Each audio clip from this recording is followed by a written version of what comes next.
मागच्या वर्षी अतिप्रमाणात पाऊस झाला आणि त्या दृष्टिकोनातून तरीही शेतकऱ्यांनी नियोजन करून चांगल्या पद्धतीने माल यंदा मिळवलेला होता। 2025-26चा जो सीझन असणार आहे तो सर कशा दृष्टीने शेतकऱ्यांनी बघावा, त्यासाठी खरड छाटणीचं नियोजन शेतकऱ्यांनी कसं करावं?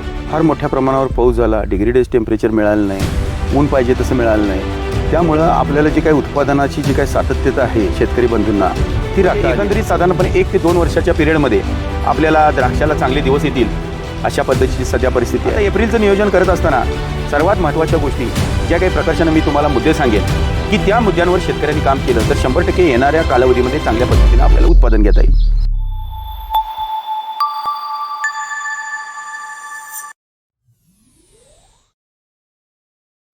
नमस्कार शेतकरी बंधूंनो, आज आपण USK ॲग्रोमार्फत द्राक्ष शेती खरड छाटणी नियोजन याबद्दल आज पॉडकास्ट घेणार आहोत। आपल्यासोबत द्राक्ष तज्ज्ञ उमाकांत माळी सर आपल्यासोबत आज आहेत। नमस्कार सर। नमस्कार। तर आपण आज द्राक्ष खरड छाटणी या विषयावर बोलणार आहोत। सर, यंदा 2024-25च्या सीझनमध्ये यंदा बऱ्याच शेतकऱ्यांना मागच्या वर्षी अतिप्रमाणात पाऊस झाला आणि त्या दृष्टिकोनातून तरीही शेतकऱ्यांनी नियोजन करून चांगल्या पद्धतीने माल यंदा मिळवलेला होता। तर बऱ्याच शेतकऱ्यांना यामध्ये अडचणीही आल्या आणि बरेच शेतकरी चांगलं उत्पादन घेऊन यावर्षी त्यांनी सीझन केला। तर पुढच्या वर्षी म्हणजे 2025-26चा जो सीझन असणार आहे तो सर कशा दृष्टीने शेतकऱ्यांनी बघावा आणि त्यासाठी खरड छाटणीचं नियोजन शेतकऱ्यांनी कसं करावं याबद्दल तुम्ही थोडक्यात सांगू शकता सर? विनायकराव, सगळ्यात महत्त्वाची गोष्ट अशी आहे की गेल्या वर्षी आपण जर बघितलं तर प्रकर्षानं लोकांच्या बागेंमध्ये उत्पादनाची क्वालिटी चांगली मिळाली, पण जे काही आपल्याला टनेज मिळायला पाहिजे होतं ते न मिळाल्यामुळं आणि रेट जरी चांगले असले तरी ॲव्हरेज प्रति एकर जे काही आपल्याला उत्पादन मिळायला पाहिजे होतं ते कमी मिळालं।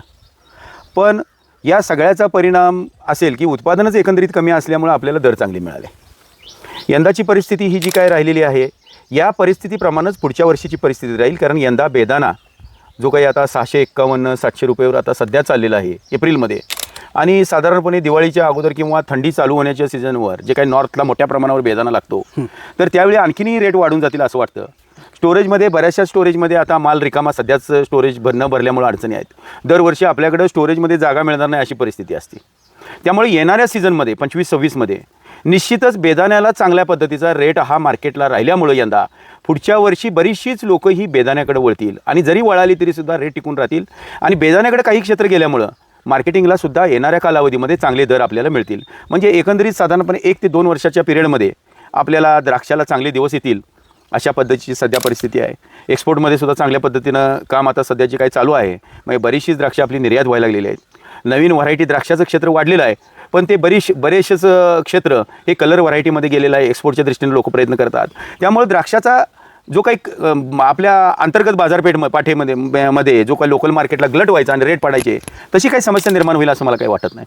आता एप्रिलचं नियोजन करत असताना सर्वात महत्त्वाच्या गोष्टी ज्या काही प्रकर्षानं मी तुम्हाला मुद्दे सांगेन की त्या मुद्द्यांवर शेतकऱ्यांनी काम केलं तर 100% येणाऱ्या कालावधीमध्ये चांगल्या पद्धतीने आपल्याला उत्पादन घेता येईल।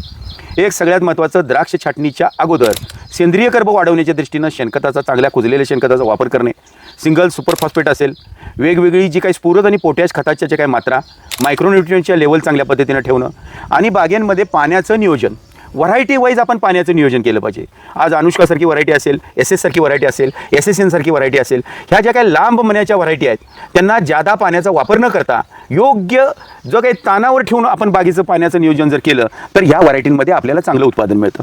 त्याचबरोबर ब्लॅक व्हरायटी ज्या कलर व्हरायटी आहेत, शरद सीडलेस असेल, त्याचबरोबर नाना पर्पल असेल, कृष्णा शरद असेल, त्याचबरोबर सरिता असेल, या व्हरायटींना पाण्याचा जादा वापर आपण जर केला म्हणजे जे पाणी लागतं रेग्युलर व्हरायटीला त्यापेक्षाही जादा पाणी जर दिलं तर अशा व्हरायटींमध्ये आपल्याला फ्रुटफुलनेस चांगल्या पद्धतीने मिळेल।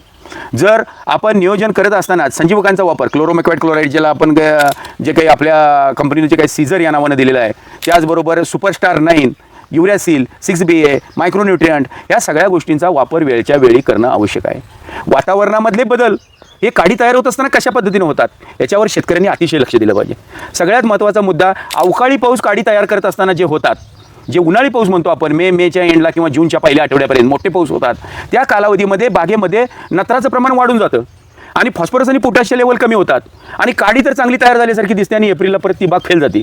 तर प्रत्येक कालावधीमध्ये साधारणपणे 40 ते 65 दिवसाचा जो काही काल आहे काडीचं कटी म्हणजे एप्रिल छाटणी झाल्यानंतर, तर त्या कालावधीमध्ये आपण विशेषतः करून संजीवकांचा वापर, वेगवेगळ्या स्फुरद level, potash level, silicon level, micronutrients level या सगळ्याच्या गोष्टीचा आपण विचार केला पाहिजे. पाण्याचं नियोजन योग्य पद्धतीने केलं पाहिजे. वेगवेगळे जे काही करपा, भुरी, जे काही वेगवेगळे रोग आहेत, लाल, आता यंदा टेम्परेचर जास्त असल्यामुळे लाल कोळीचं जे काही प्रॉब्लेम्स असतील, त्याचबरोबर बागा न फुटण्याचा प्रॉब्लेमही यंदा जास्त आहे हाय टेम्परेचरमुळं. तर त्यासाठी खोडांच्यावर पाण्याचे स्प्रे घेणे दिवसातून 2 वेळा काडी चांगली निघण्याच्या दृष्टीनं. तर अशा बारकाईनं आपण जर नियोजन केलं तर एप्रिलमध्ये कुठल्याही अडचणी येणार नाहीत आणि पुढच्या वर्षी आपल्याला फ्रुटफुलनेस चांगल्या पद्धतीचा मिळेल. आणि शेतकरी बंधूंनी एक लक्षात ठेवलं पाहिजे की एप्रिल छाटणीनंतर ऑक्टोबर छाटणीच्यापर्यंत द्राक्ष बागेला पानं ही पूर्णपणे टिकण्याच्या दृष्टीनं प्रयत्न करून पानं शेवटपर्यंत टिकली पाहिजेत. इथ्रेलचे स्प्रे असतील किंवा मजुरांच्याकडून पानं काढली पाहिजेत आणि मगच बाग छाटली पाहिजे, जेणेकरून काडीतलं स्टोरेज वाया जाणार नाही आणि जो काही राखीव अन्नसाठा आहे तो बंच क्वालिटी आपल्याला पुढच्या क्वालिटीच्या दृष्टीनं आपल्याला उपयोग करायचा. तर असं नियोजन केलं तर निश्चितच कुठल्याही अडचणी येणार नाहीत. आपले शेतकरी बंधू जे काही द्राक्ष बागेमध्ये काम करतात त्यांना ह्या सगळ्या गोष्टी म्हणजे अवगत झालेल्या आहेत, पण थोड्याशा बारकाईनं चुका होतात आणि त्या चुकीचा परिणाम शेतकऱ्यांना मोठा आर्थिक वर्षामध्ये फार मोठा होतो. तर बारीक बारीक ह्या गोष्टींवर आपण नियोजन, प्रत्येक गोष्टीवर रोजच्या रोज नियोजन करून आपल्या द्राक्ष शेतीमध्ये निश्चितच चांगलं उत्पादन घ्याल ही मी आपणा सर्वांना शुभेच्छा देतो. द्राक्ष शेतीबद्दल खरंच छाटणी नियोजन आणि यंदाचा सीझन शेतकऱ्यांना चांगला जावा अशा पद्धतीने USK ॲग्रो मार्फत आपण या विषयावर आपण बोललेलो आहोत आणि सरांनी उत्तमरित्या आज मार्गदर्शन केलेलं आहे. आणि या पद्धतीने जर शेतकरी बंधूंनो तुम्ही जरी नियोजन केलं तर नक्कीच यंदाही तुम्हाला उत्तम रिझल्ट मिळतील आणि या पद्धतीने आपण शेतकरी बंधू यांनाही याचा पुढे भविष्यात फायदा होईल असं मी आशा व्यक्त करतो आणि आजचा पॉडकास्ट संपवतो. जय हिंद, जय महाराष्ट्र.